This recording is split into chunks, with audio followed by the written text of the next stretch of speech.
Ketahuilah bahwasanya sifat yang tercela yang ada di dalam hati itu banyak sekali.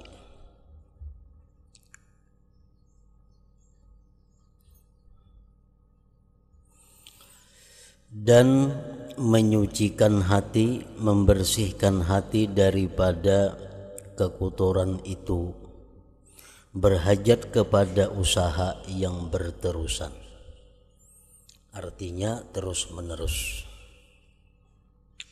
Karena sifat yang tercela di dalam hati itu ada yang sifatnya selalu ada dan ada yang sifatnya mendatang sewaktu-waktu. Dosa-dosa yang ada di dalam hati, sifat-sifat jahat yang ada di dalam hati itu ada yang datangnya berkala.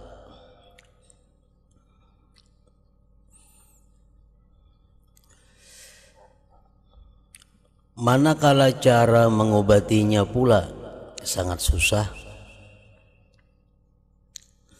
Manakala cara mengobatinya pula sangat susah, dan telah hilang pula ilmu dan amal yang mesti diikuti untuk membersihkan hati. Sedangkan ilmunya kada tapi ada lagi dijelaskan, diterangkan oleh para ulama-ulama tentang membersihkan hati itu.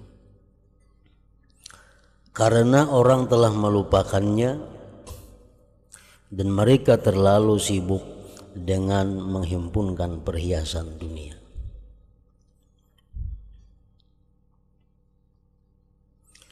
Dan telah kami sebutkan segala yang berkenaan dengan masalah ini di dalam kitab Ihya Ulumuddin pada juz yang membicarakan al-muhlikat, artinya perkara-perkara yang membawa kepada kebinasaan seseorang.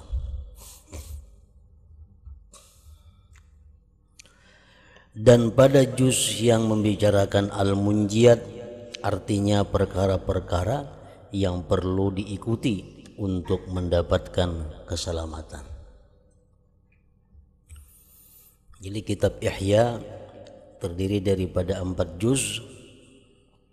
Juz yang pertama berisi tentang ibadat, juz yang kedua berisi tentang adat, juz yang ketiga berisi tentang muhlikat, juz yang keempat berisi tentang munjiat, sifat-sifat yang menyelamatkan seseorang.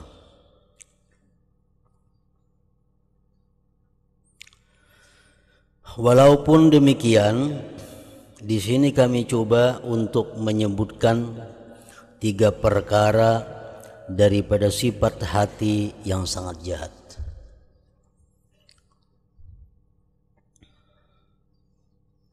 Yaitu sifat yang ghalib wujud, sifat yang kebanyakannya ada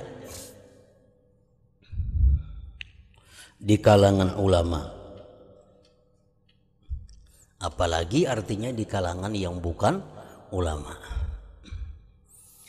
Ulama aja sudah banyak yang mempunyai sifat-sifat ini, apalagi yang bukan ulama. Yaitu sifat yang ghalib wujud, kebanyakan ada di kalangan ulama yang ada pada zaman sekarang ini.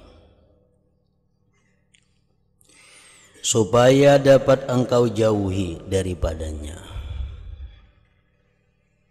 Karena sifat-sifat itu membawa kepada kebinasaan diri dan merupakan puncak bagi beberapa sifat-sifat yang tercela. Jadi 3 sifat yang disebut ini artinya merupakan akar daripada sifat-sifat tercela lainnya. Dari 3 sifat yang tercela ini bercabang-cabanglah sifat-sifat jelek yang lainnya di dalam hati. Sifat-sifat itu ialah pertama hasad, yang kedua riya, dan yang ketiga ujub. Itu 3 sifat yang bisa menyerang para ulama, apalagi yang bukan ulama.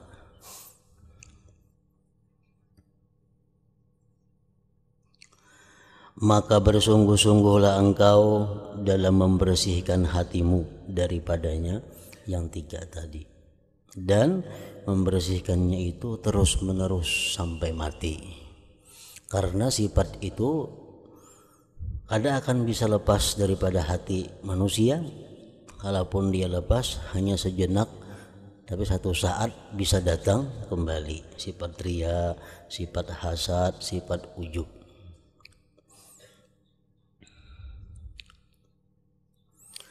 Engkau akan dapat, karena apabila engkau telah dapat membersihkan hatimu daripadanya yang 3 itu,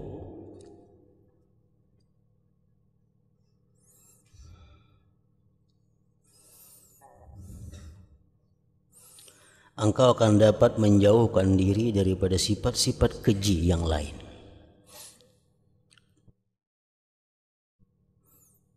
Seperti hasad contohnya, itu merupakan biang daripada marah, biang daripada dendam.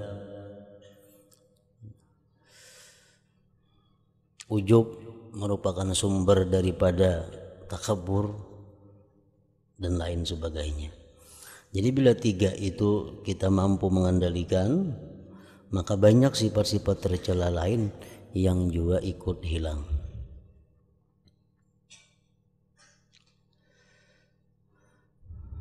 Tetapi seandainya engkau tidak mampu menyucikan hatimu daripadanya hasad, riya, dan ujub, maka engkau lebih tidak mampu lagi menghadapi sifat-sifat yang lain, karena akarnya masih hidup di dalam hati kita.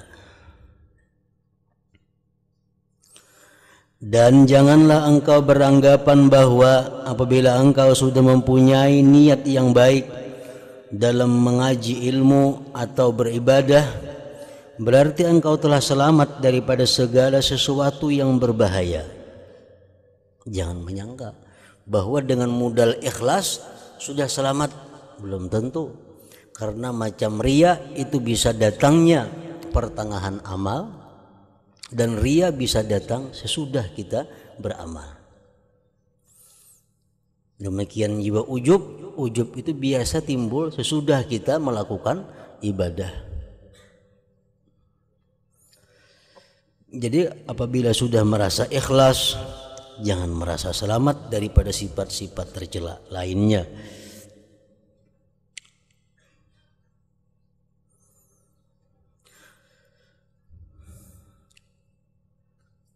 Dan janganlah engkau beranggapan bahwa apabila engkau sudah mempunyai niat yang baik dalam mengaji ilmu, beribadah, beramal saleh, berarti engkau telah selamat daripada segala sesuatu yang berbahaya, sedangkan hatimu masih bertapak sifat hasad, riya, dan ujub.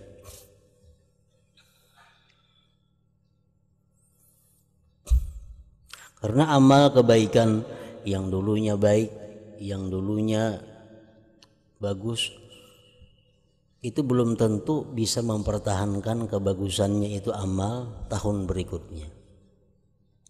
Kita beramal pada tahun 2000 bagus, amal kita pada tahun 2000 diterima, tapi amal yang diterima itu belum tentu bisa kita dapatkan pada hari kiamat,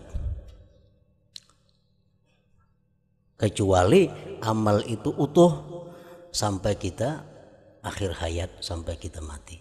Nah, hanya bisa kita mendapatkan amal saleh itu di akhirat. Karena Allah menyatakan dalam Al-Quran, yauma la yanfa'u malu wala banun illa man atallah biqalbin salim. Pada hari itu tidak berguna anak, harta, benda, kecuali yang hanya selamat pada hari itu adalah orang yang datang menghadap Allah dengan hati yang selamat. Nah, jadi hati yang selamat ini diperlukan mulai kita sebelum beramal sampai kita mati. Bila kita beramal tapi di tahun berikutnya hati kita kada selamat, nah itu bisa membakar akan amal kebaikan yang dahulu itu. Nah oleh karena tadi bahwa menjaga hati, memelihara hati dari sifat-sifat itu berterusan, terus menerus dijaga. Artinya jangan merasa begitu kita sudah ikhlas amal kita selamat, kada tentu. Bisa amal kita itu dirubuhkan oleh hati kita di tahun 2020 misalnya, atau di tahun sekian.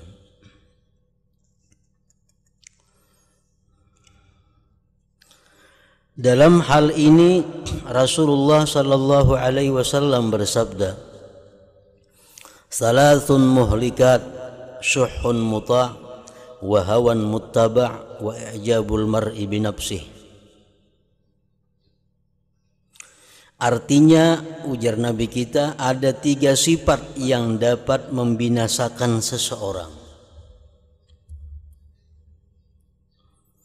Pertama, sifat bakhil yang dipatuhi.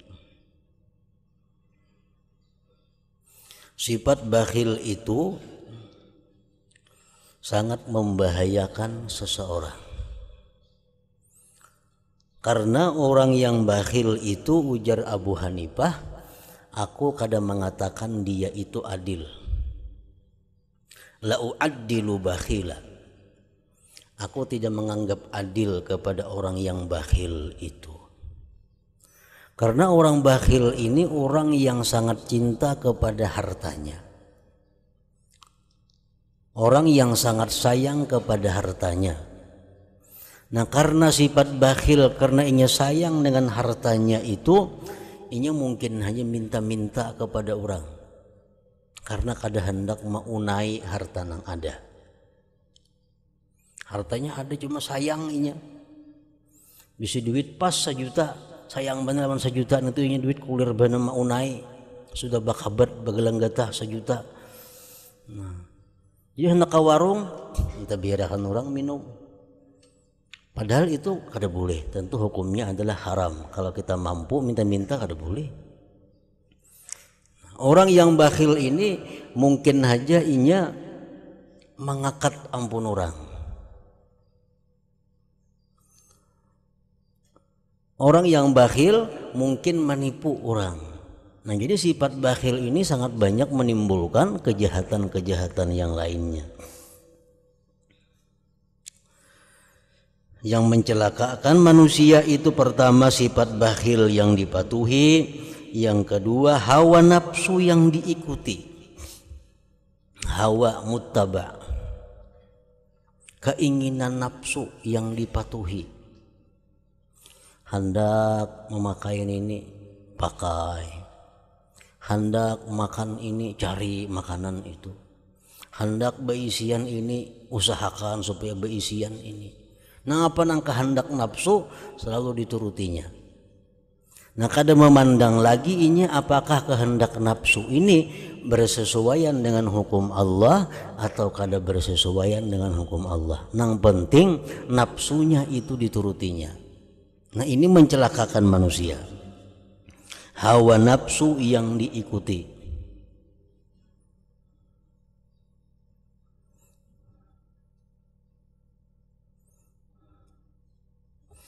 Dan yang ketiga, merasa bangga dengan diri sendiri.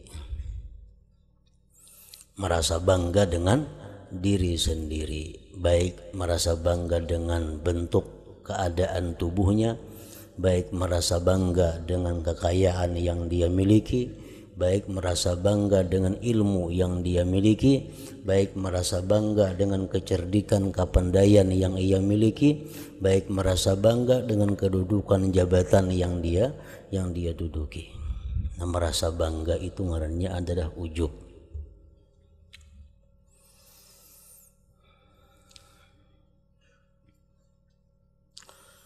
Nah, jadi salasun muhlikat, di dalam riwayat yang lain dijelaskan salasun muhlikat, salasun munjiat, wa salasun munjiyat wa salasun kaffarat wa salasun darajat. 3 macam yang mencelakakan manusia, 3 macam yang menyelamatkan manusia, 3 macam yang menebus dosa-dosa manusia, dan 3 macam yang meninggikan derajat manusia. 3 macam yang mencelakakan tadi, syuhun muta, kebakhilan yang dituruti, dipatuhi, hawa nafsu yang diikuti, dan bangga dengan dirinya. Itu muhlikat, membinasakan. Wa ammal munjiyat, adapun 3 yang menyelamatkan seseorang, fal adlu fil ghadab war ridha, bersikap adil dalam keadaan marah dan senang. Nah, ini menyelamatkan. Bersifat adil fil ghadab war ridha. Dia bersikap adil baik dalam keadaan marah, baik dalam keadaan senang. Karena kadang-kadang kita dalam keadaan marah itu kita sudah keluar daripada jalur yang benar. Karena kita marah, kita kada tahu lagi yang dihadapi ini orang tua, yang dihadapi ini kuitan, yang dihadapi ini laki, kada tahu lagi kalau sudah marah itu. Nah, ini menunjukkan ketidaklurusan dalam marah. Boleh marah tapi masih lurus. Masih lurus. Dan lurus dalam hal senang. Kadang-kadang orang kalau sudah merasa senang lupa dengan peraturan-peraturan Allah. Orang dalam keadaan sangat gembira, sangat suka, lupa akan segala-galanya. Nah, yang menyelamatkan itu adalah kawa bersifat adil, kawa bersifat lurus baik dalam keadaan marah atau keadaan senang. Yang kedua yang menyelamatkan itu wal qasdu fil faqri wal ghina. Sedang dalam kefakiran dan kekayaan. Fakir membahayakan. Kaya membahayakan. Yang menyelamatkan apa? Al-qasdu, di tengah-tengah antara kefakiran dan kekayaan. Fakir, ujar Nabi, kadal fakru ayyakuna kufra. Fakir itu hampir-hampir membuat seseorang jadi kafir. Karena inya fakir, jadi orang ini hakun. Diberi orang duit saya ini mau. Padahal kadang-kadang itu adalah merusak akidahnya. Kadang-kadang merusak imannya. Nah, kadal fakru ayyakuna kufra. Kaya membahayakan juga. Allah mengatakan innal insana la yatgha ar-ra'ahu istaghna. Manusia itu kadang-kadang tersesat bila mana sudah kaya. Banyak contohnya. Waktunya miskin bagus ibadahnya, akhlaknya. Begitu kaya sesat. Nah, jadi yang menyelamatkan itu apa? Di tengah-tengah. Di tengah-tengah.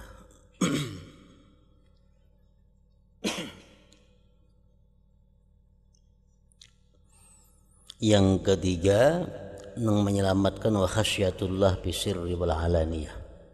Dia takut kepada Allah baik di waktu sembunyi atau di tengah-tengah orang. Nah, 3 macam itu ada, selamat sudah. Ini bisa bersikap adil dalam keadaan marah atau senang. Dia berada dalam keadaan tengah-tengah antara fakir dan kaya. Yang ketiga, dia takut kepada Allah baik dalam keadaan sembunyi atau keadaan orang banyak terbuka.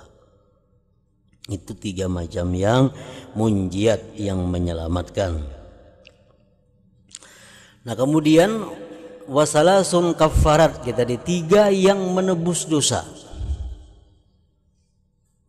Apa yang menebus dosa yang 3 itu intizarus salah ba'das salah.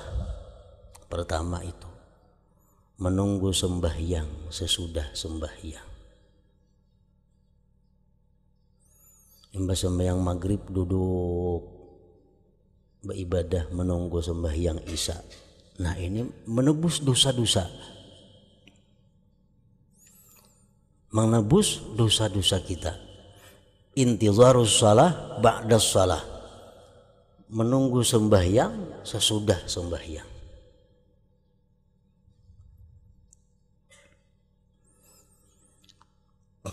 Yang kedua, wa isbagul wudu bis sabarat, menyempurnakan wudu dalam keadaan bersangatan dingin.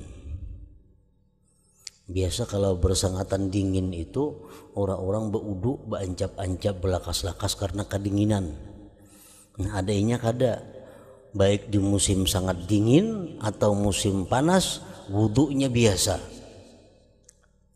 Nah, isbagul wudu bis sabarat ini menebus dosa, hilangan dosa-dosa di awak. Yang ketiga yang menebus dosa itu wanaqlul aqdam ilal jamaat, melangkahkan kaki kepada sembahyang berjamaah. Nah kita melangkahkan kaki kepada tempat sembahyang berjamaah itu adalah menebus dosa kita. Kita langkahkan kaki kanan meninggikan derajat kita, kita langkahkan kaki kiri menghapus dosa-dosa kita.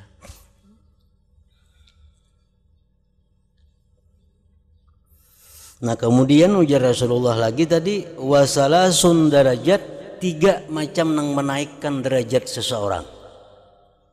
Kalau kita mengamalkan 3 macam ini, kita akan naik derajat kita baik di sisi Allah atau di sisi manusia.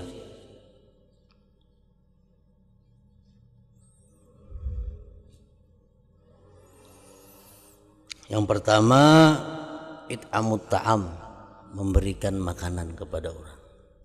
Nah itu menaikkan derajat kita, menaikkan pamor kita baik di sisi Allah atau di sisi manusia, di sisi makhluk Allah.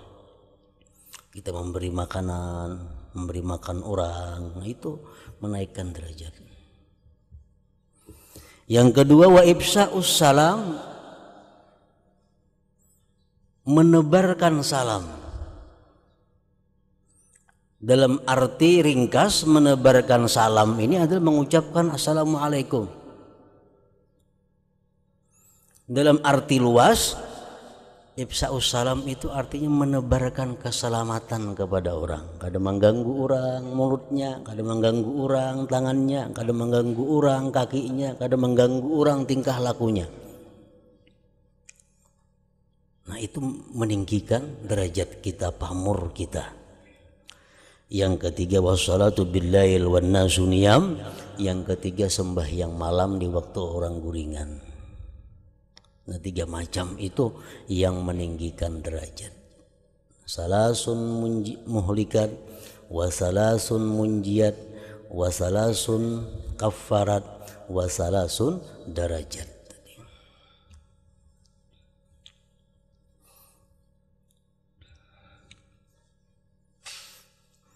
Pertama, cara meninggalkan hasad, meninggalkan sifat dengki. Sifat dengki ini adalah sifat yang paling banyak memasukkan para orang-orang alim, orang-orang ulama ke dalam api neraka.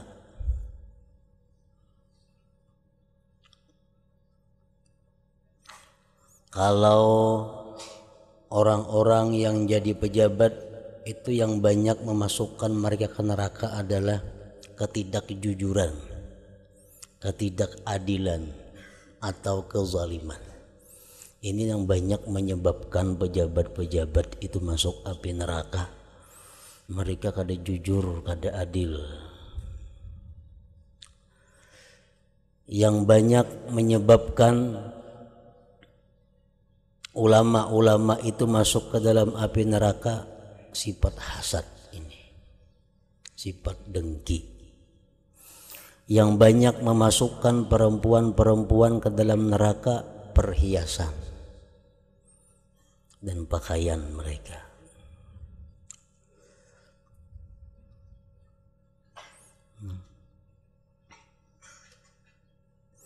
Sifat hasad ini adalah sifat yang bercabang daripada sifat bakhil. Sifat hasad ini timbul dari sifat bakhil. Karena orang yang bakhil ialah orang yang tidak mau memberikan sesuatu yang ada di tangannya kepada orang lain. Itu bakhil.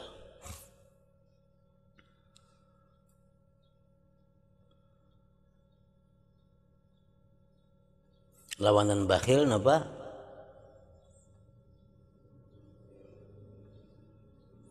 Lawanan bakhil burus. Nang bagus napa? Pemurah. Sakhiyun. Jadi bakhil, sakhiyun, musrifun. Bakhil kada bagus, musrif kada bagus, nang bagus itu adalah sakhiyun. Bakhil kada mau keluar sama sekali. Engkau pun orang haji nang keluar. Orang nang musrif burus keluar akan tarus. Kada tahu nang haram. Keluar akan tarus duit nukar nang haram enggak, menyumbang nang haram enggak. Ada orang bermaksiatan umpat juga menyumbang pembanyaknya juga. Orang belah masjid pembanyak juga menyumbang. Ini artinya musrif. Kada bagus juga. Nang bagus itu orang nang tahu cara penggunaan duit, kapan mesti menyumbang, kapan mesti mengeluarkan, kapan mesti ditahan. Nah itu nang bujur.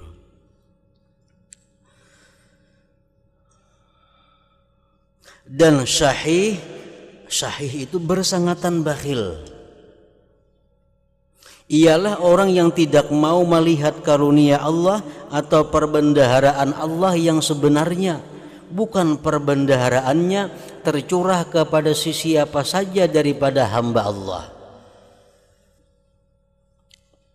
Itu sahih ngarannya. Lebih buruk lagi daripada bakhil.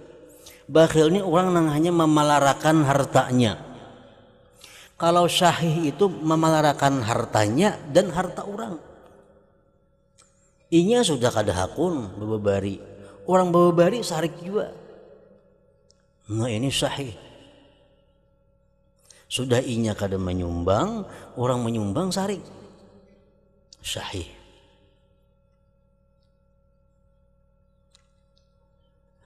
Maka sahih ini lebih jahat daripada bakhil, dan orang yang hasud ialah orang yang merasa keberatan bahwa Allah mencurahkan nikmat dan karunia-Nya kepada salah seorang di antara hamba Allah. Allah aja pemurah sarik inya. Sahih ini tuh.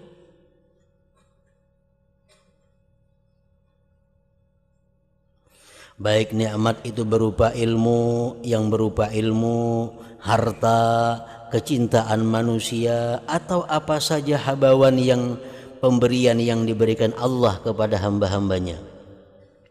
Kata-kata tujuh bangnya Allah memberi orang.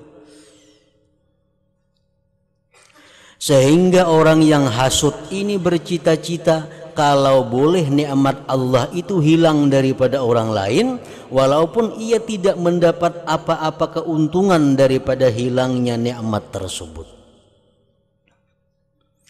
Jadi orang yang hasad itu artinya adalah orang yang keberatan Allah memberikan nikmat kepada orang lain. Keberatan Allah memberikan nikmat ilmu kepada orangnya, keberatan. Allah memberikan anugerah harta kepada orang, inya sakit hati, keberatan. Maka sifat hasad ini adalah kejahatan yang luar biasa. Kejahatan yang luar biasa. Oleh karena itu Rasulullah sallallahu alaihi wasallam bersabda, al-hasadu ya'kulul hasanat kama ta'kulun narul hatab. Artinya sifat hasad itu memakan akan pahala kebaikan seperti api memakan kayu bakar. Nah, jadi amal ibadah yang telah kita lakukan, amal ibadah yang sedang kita lakukan, atau amal ibadah yang akan kita lakukan itu kada aman lagi, bisa hangus. kalau kita dalam hati ada punya sifat dengki ini.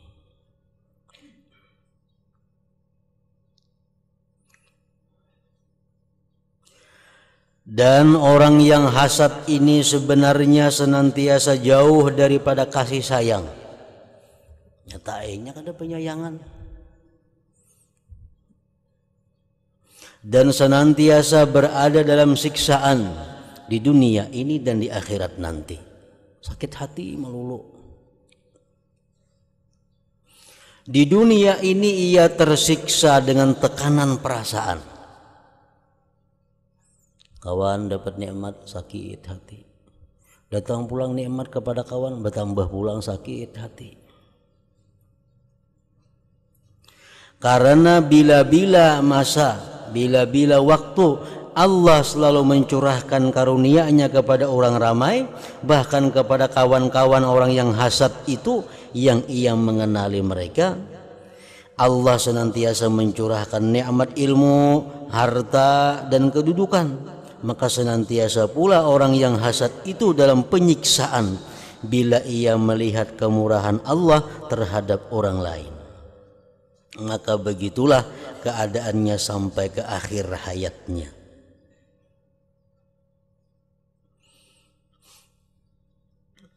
Sebagian ulama mengatakan al-hasadu yuhayyiju khamsatan. Sifat dengki itu menimbulkan 5 perkara.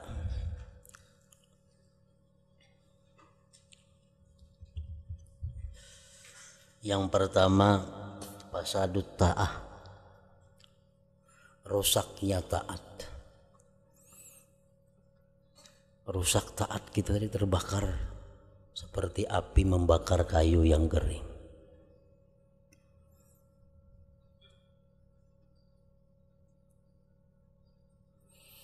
Yang kedua, sifat dengki itu adalah fi'lul ma'asi wasyurur, memperbuat maksiat dan kejahatan. Orang dengki itu bisa membunuh orang. Karena dengki dibunuhnya orang. Orang dengki itu bisa ada memfitnah orang. Orang yang dengki itu bisa menggibah orang. Orang yang dengki itu bisa meremehkan orang. Orang yang dengki itu bisa mencaci maki orang. Orang yang dengki itu bisa buruk sangka kepada orang. Nah, akibat dengki fi'lul ma'asi wasyurur, memperbuat banyak kemaksiatan dan kejahatan.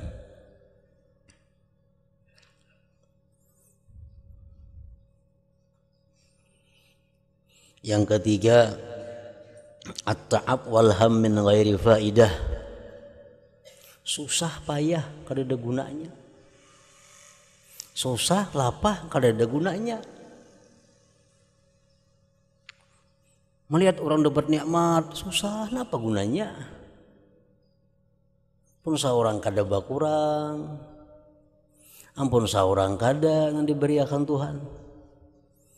Susah payah min ghairi faidah, kada ada gunanya. Yang keempat, amal qalbi, buta hati, anil hukmi, daripada hukum, wal hikmah, dan hikmah. Orang yang dengki itu kada akan bisa melihat hukum Allah. Orang yang dengki itu kada akan bisa bertutur kata dengan hikmah. Kata-katanya kada yang baiknya, kata-katanya kada menyenangkan orang, karena hatinya dibuta akan Allah daripada hukum Allah dan hikmah. Yang kelima, ini yang paling berat, orang yang dengki ini al-hirmanu wa la yakadu yadhfaru bi muradihi. Orang yang dengki itu kada akan sukses dengan yang dikehendakinya. Kada akan sukses dengan apa yang dimaksudnya. Kita dengki kepada orang lain dapat nikmat, dengki, dan kita kepingin orang lain tuh hilang nikmatnya tuh.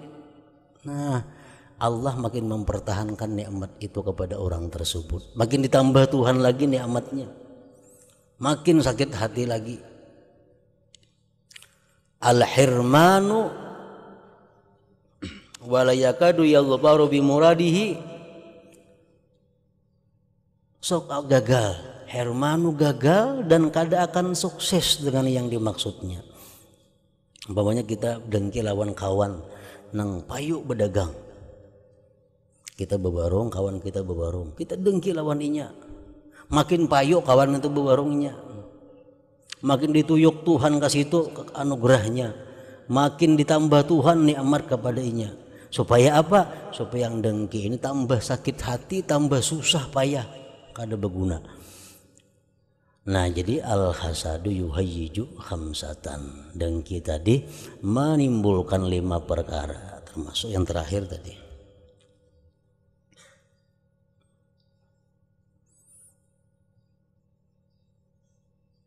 Jadi jangan kira kita dengki kepada orang, kita bisa merubuhkan orang, kada bisa. Justru makin kita dengki, makin makmur orang.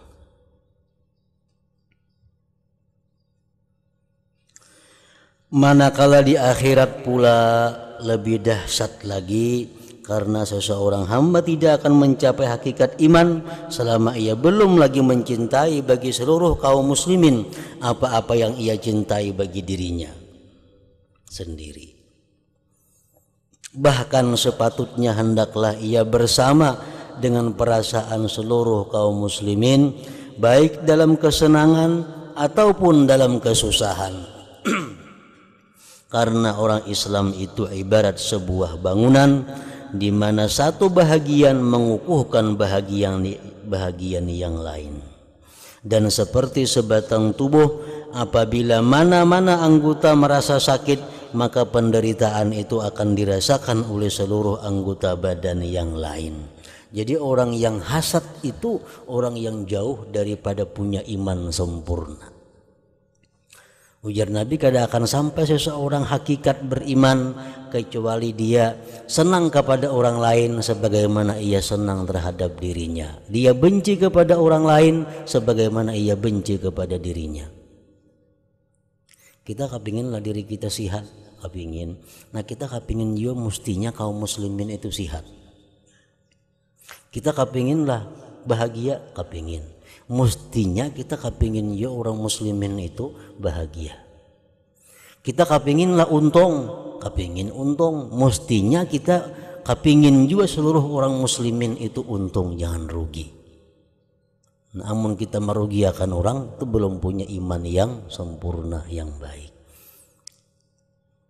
Kita kepinginlah garing, sakit, kada kepingin. Nah, kita hendaknya kada kepingin juga kaum muslimin itu sakit. Kita hakunlah rugi berdagang, kada hakun rugi. Nah, mestinya kita kada hakun juga kaum muslimin itu rugi. Nah, itu orang nang hakikat iman. Amun inya hendak menghilangkan nikmat orang, jauh dengan punya hakikat iman itu. Jadi jika engkau dapati hatimu bukan dalam keadaan yang seperti ini, kalau hati masih belum punya hakikat iman, masih belum mampu senang kepada orang lain sebagaimana senang kepada diri, nah belum mampu kita itu miliki, maka sifat hasad masih wujud di dalam hatimu. Karena sifat hasad itu akan datang. Tapi kalau sudah kita kawa bahwa aku senang bahagia dan aku senang orang lain bahagia, nah mau tuh hilang sifat hasad. Aku sedih, aku sengsara, dan aku sedih pula kalau kaum muslimin sengsara. Nah, bila kaum macam itu dalam hati, hilang sifat hasad, kada ada lagi. Bila masih yang penting seorang nyaman, orang lain biar sakit, bila masih ada macam itu, nah itu masih ada sifat hasad akan timbul sewaktu-waktu di dalam hatinya. Hendaklah engkau berusaha untuk membersihkannya. Kita berusaha membersihkan itu sudah untung. Kita ini berusaha mengaji, nuntut ilmu supaya membersihkan hati. Walaupun belum kau lagi membersihkan, berusaha sudah untung.